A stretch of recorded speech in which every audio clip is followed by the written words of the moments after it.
Thank you, Mr. Chair. I'd like to thank the chair, the ranking member, for coming together and holding this hearing. But I have to say, I don't think any of our concerns have been addressed today, and what little we've learned has not inspired much confidence.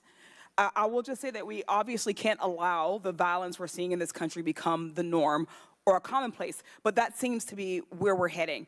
On this occasion, it was, very shockingly, a former president and current political candidate at a rally that we all assume is one of the most secure places we can be. But the violence we saw last Saturday is the same culture of violence that makes too many of our kids and our community members feel unsafe to play outside or to go to class or to simply live their lives each day. But again, this was a political rally, and it is supposed to be one of the most secure places. So we do have very specific questions about that. Director Cheatle, I'd like to start by following up on some of my colleagues' questions.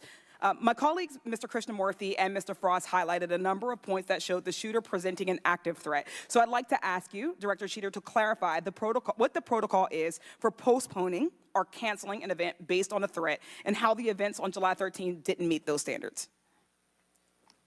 So again, I think we're talking about the distinction between suspicious behavior and a threat.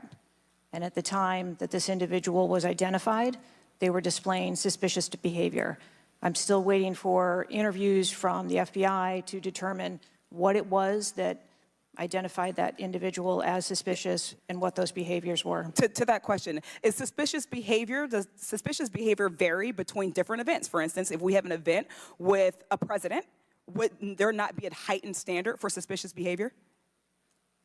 I think that there are a number of ways that someone could be identified as suspicious, and it doesn't matter whether it's at a rally or an indoor event or who the protectee is. I think it's up to law enforcement or citizens to identify someone as suspicious.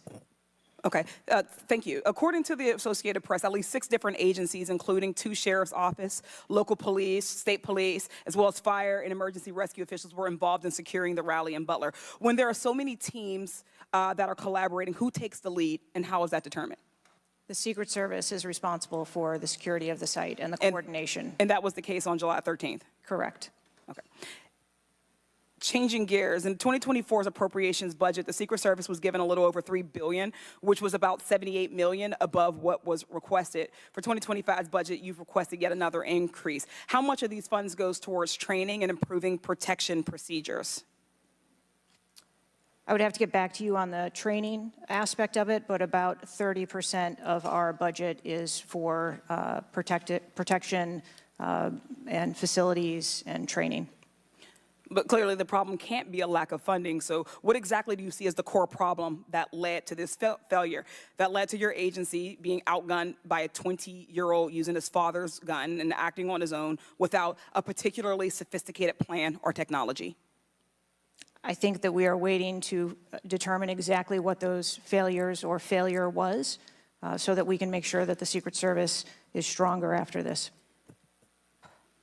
So we've heard a lot today that you can't answer because it's an ongoing investigation, that you're still figuring out the details, and that you won't answer basic questions.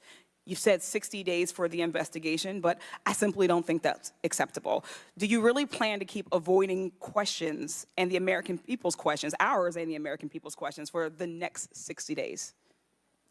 I'm not avoiding questions. I want to make sure that I am providing factual and accurate information. Certainly, but is there no in-between, right, between what is obviously a fact and what you can surmise from the details that you already have? I assure you, when I have a full and complete report of what took place on that day, I will certainly come back and make that available. Certainly.